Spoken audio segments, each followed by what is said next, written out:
Hello students, आइए देखते हैं एमिनो का विरचन कैसे एमीन को बनाया जाता है।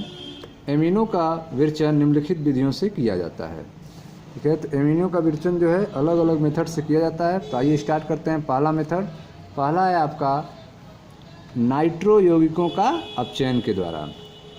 नाइट्रो यौगिकों के अपचयन के द्वारा जो है एमीन प्राप्त किए जाते हैं। देखें ध्यान से, नाइट्रो यौगिक सूक्ष्म विभाजित निकेल, पैलेडियम अथवा प्लैटिनम की उपस्थिति में हाइड्रोजन गैस प्रवाहित करने से एमिनो में अपचयित हो जाते हैं। ये आपका नाइट्रो यौगिक है। ठीक है, नाइट्रोबेंजीन की अभिक्रिया किससे कराते हैं? सूक्ष्म विभाजित निकल हो या फिर पैलेडियम अथवा प्लैटिनम हो। तो यहाँ पे आप देख रहे हैं पैलेडियम है, इसकी उपस्थिति में हाइड्रोजन गैस प्रवाहित करते हैं, H2 गैस प्रवाहित करते हैं, जिससे आपका नाइट्रोबेंजीन किस में चेंज हो जाता है? एमीन में, जिसे एनिलीन यहाँ पर कहते हैं, C6H5NH2 एनिलीन में। तो नाइट्रो यौगिक सूक्ष्म विभाजित निकल, नाइट्रो यौगिक जो हैं वह सूक्ष्म विभाजित निकल के उपस्थिति में या फिर प्लैटिनम अथवा ठीक है पैलेडियम की उपस्थिति में हाइड्रोजन गैस प्रवाहित करने से अमीनो में अपचयित हो जाते हैं। ठीक, अम्लीय माध्यम में धातुओं द्वारा भी इनका अपचयन हो सकता है। ठीक है, अम्लीय माध्यम में धातुओं के द्वारा भी नाइट्रोबेंजीन का अपचयन हो सकता है और आपको एनिलीन मिल सकता है। देखें यहाँ पर, यह अम्लीय माध्यम है, HCl है। ठीक है, यह आपका स्टेनस धातु है। अम्लीय माध्यम में धातु की उपस्थिति में, अथवा अम्लीय माध्यम HCl है और आयरन धातु है, आयरन की उपस्थिति में इसका आप चयन करेंगे, जिससे नाइट्रो एल्केन से आपको एल्केन एमीन प्राप्त हो जाएगा। ठीक है, इसके लिए देखें ध्यान से, रद्दी लोहे और हाइड्रोक्लोरिक अम्ल द्वारा अपचयन की वरीयता दी जाती है। ठीक है, इसमें SN+HCl अथवा Fe+HCl, इसमें वरीयता किसको दी जाएगी? Fe+HCl को। क्यों? क्योंकि अभिक्रिया में FeCl2 बनता है। अभिक्रिया में क्या बनेगा? FeCl2 बनेगा, जो जल अवघटित होकर HCl देता है। ठीक है, तो जब जल अवघटित करके HCl देगा तो अभिक्रिया के स्टार्ट में ही HCl की आवश्यकता होगी, उसके बाद HCl की आवश्यकता नहीं होगी, क्योंकि FeCl2 बनेगा, जल अवघटन होगा, HCl बनेगा, वह HCl फिर अभिक्रिया को प्रारंभ कर देगा। ठीक है, तो रद्दी लोहे और हाइड्रोक्लोरिक अम्ल द्वारा अपचयन को वरीयता दी जाती है, क्योंकि अभिक्रिया में जनित FeCl2 जल अवघटित होकर हाइड्रोक्लोरिक अम्ल देता है। अतः केवल अभिक्रिया प्रारंभ करने के लिए हाइड्रोक्लोरिक अम्ल की बहुत कम मात्रा में आवश्यकता होती है। तो आप देख रहे हैं कि HCl की जो आवश्यकता है वह अभिक्रिया को स्टार्ट करने के समय है, समय में इसकी ज़रूरत होगी वही कम मात्रा में, और जब अभिक्रिया स्टार्ट हो जाएगी तो अभिक्रिया के दौरान FeCl2 बनेगा, जो जल अवघटित होकर HCl मुक्त करेगा और यह HCl फिर अभिक्रिया में यूज होगा। ठीक है, तो SnHCl और FeHCl की उपस्थिति में आप बना सकते हैं, लेकिन किसको वरीयता देंगे? FeHCl को वरीयता देंगे, जिससे नाइट्रोबेंजीन से आपको एनिलीन प्राप्त होगा। ठीक है, तो यह पहला तरीका था नाइट्रो यौगिक के अपचयन द्वारा। दूसरा है आपका एल्किल हैलाइडों का एमोनी अपघटन द्वारा। एल्किल हैलाइडों का एमोनी अपघटन के द्वारा। देखें ध्यान से, इसके बारे में हम पिछले चैप्टर में पढ़ाए थे आपको। एल्किल अथवा बेंजिल, ठीक है, एल्किल अथवा बेंजिल हैलाइडों में कार्बन हैलोजन आबंध नाभिक रागी द्वारा सरलता से टूट जाते हैं। ठीक है, एल्किल हो या फिर बेंजिल हैलाइड हो, उनमें जो कार्बन हैलोजन का बंध होता है वह नाभिक रागी के आक्रमण से सरलता से विदलित हो जाता है। ठीक है, अतः एल्किल अथवा बेंजिल हैलाइड, एल्किल अथवा बेंजिल हैलाइड अमोनिया के एथेनॉलिक विलयन में से एल्किल अथवा बेंजिल हैलाइड अमोनिया के एथेनालिक विलयन से नाभिक रागी प्रतिस्थापन क्रिया करते हैं, जिसमें हैलोजन परमाणु एमिनो समूह से प्रतिस्थापित हो जाता है। ठीक है, जो हैलोजन परमाणु होगा वह किससे प्रतिस्थापित हो जाएगा? अमीनो समूह से प्रतिस्थापित हो जाएगा। अमोनिया अणु द्वारा CX आबंध के विलयन की प्रक्रिया को अमोनिया अपघटन कहते हैं। तो अमोनिया के द्वारा जो CX आबंध है उसके विदलन की प्रक्रिया को अमोनी अपघटन कहा जाता है। ठीक है, यह अभिक्रिया 373 केल्विन ताप पर सीलबंद नलिका में कराते हैं। यह अभिक्रिया जो है वह 373 केल्विन ताप पर सीलबंद नलिका में कराते हैं। देखिए ध्यान से, यह आपका अमोनिया है, नाभिक रागी अमोनिया, और यह आपका एल्किल हैलाइड है RX। ठीक है, यह अमोनिया का जो NH2 होगा वह X को हटा देगा और RNH2 बन जाएगा। ठीक है, पहले ये आपस में जुड़ेंगे, इस तरह से प्रतिस्थापित अमोनियम लवण बनेगा RNH3X। ठीक है, तो आप देख रहे हैं कि इस प्रकार से प्राप्त प्राथमिक एमीन नाभिक रागी की तरफ व्यवहार करता है और पुनः एल्किल हैलाइड से क्रिया करके द्वितीयक और तृतीयक एमीन और अंततः चतुष्क अमोनियम लवण बना सकता है। ठीक है, तो आप देख रहे हैं एल्किल अथवा बेंजिल हैलाइडों में चाहे RX हो या फिर ARX हो, कार्बन हैलोजन आबंध नाभिक रागी द्वारा सरलता से विदलित हो जाता है, नाभिक रागी द्वारा सरलता से टूट जाता है, चाहे ARX हो चाहे RX हो। ठीक है, एल्किल अथवा बेंजिल हैलाइड अमोनिया के एथेनालिक विलयन से नाभिक रागी प्रतिस्थापन क्रिया करते हैं।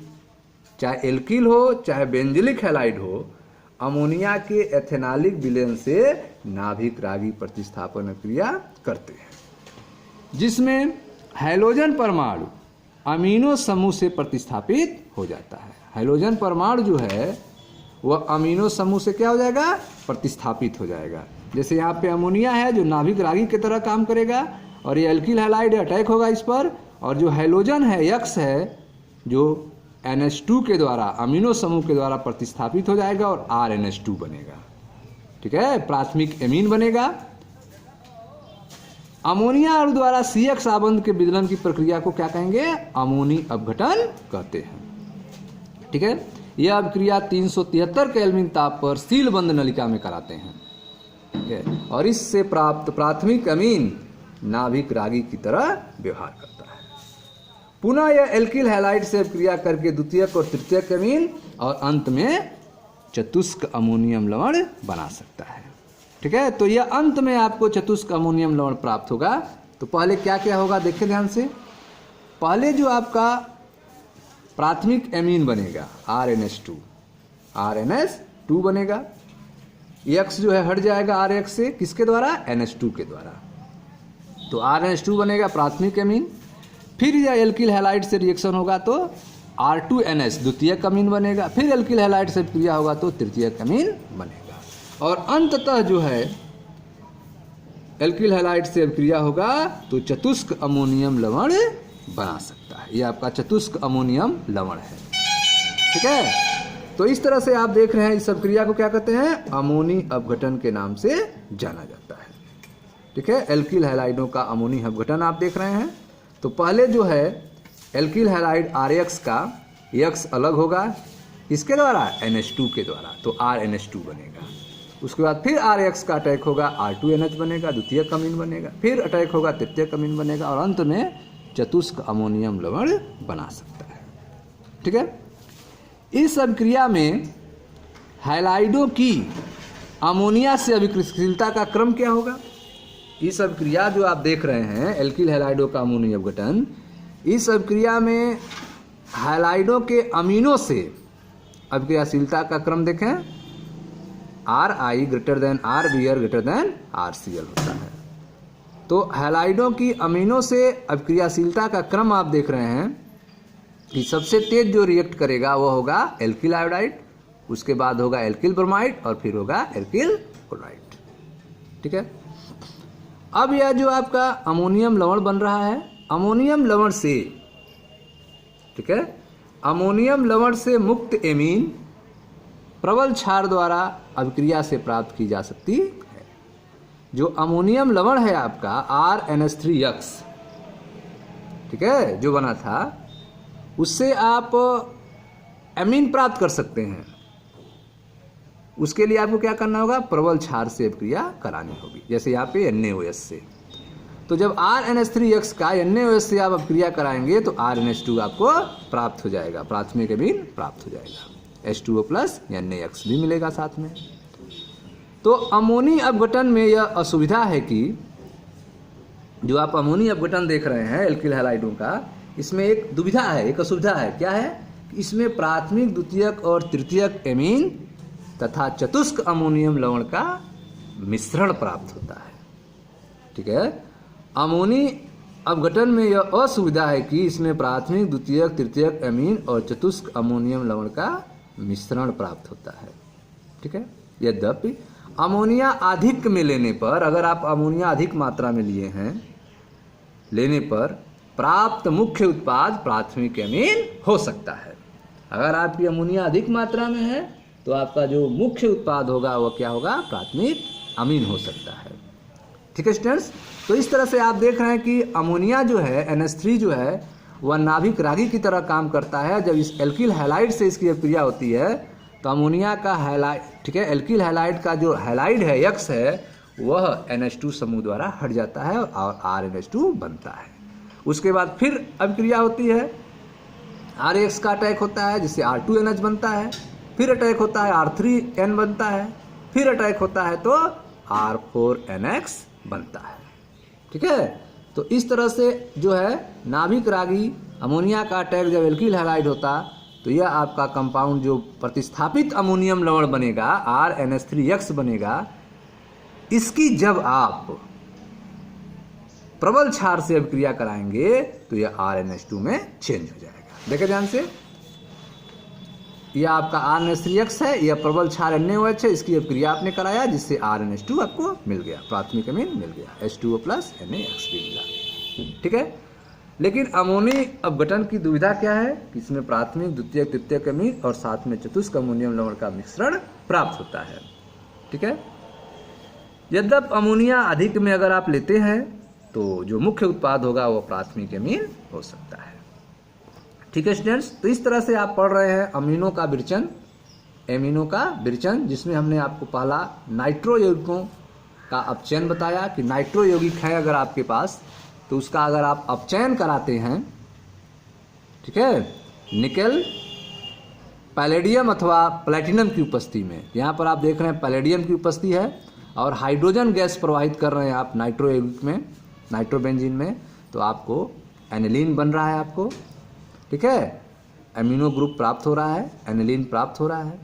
दूसरा तरीका आप देख रहे हैं कि नाइट्रो यौगिक जो है आपका, इससे एमीन बनाने के लिए आप एक धातु लेंगे, ठीक है, और अम्ल लेंगे। तो यहाँ पर स्टेनस प्लस HCl को लेकर आप प्राप्त कर सकते हैं अथवा Fe प्लस HCl को लेकर प्राप्त कर सकते हैं नाइट्रो यौगिक से अमीन को। लेकिन इसमें हम किसको वरीयता देंगे? तो जो यह Fe प्लस HCl है इसको वरीयता देंगे, क्योंकि यह जो आयरन है आपका, रद्दी लोहा और HCl हाइड्रोक्लोरिक अम्ल के अपचयन को हम वरीयता देंगे। क्यों? क्योंकि इसमें FeCl2 बनता है जो जल अवघटित होता है, जिससे HCl आपको फिर से प्राप्त हो जाता है। तो इस अभिक्रिया के लिए आपको कम HCl की जरूरत होती है, वो भी प्रारंभ में जरूरत होती है। ठीक है। इसलिए हम जो है यह Fe प्लस HCl को वरीयता देते हैं और एमीन प्राप्त करते हैं। ठीक है। तो यह था नाइट्रो यौगिक के अपचयन द्वारा और दूसरा था एल्किल हैलाइडों के अमीनो अपघटन के द्वारा। ठीक है। अब नेक्स्ट वीडियो में इसके आगे के हम बताएंगे। आइए,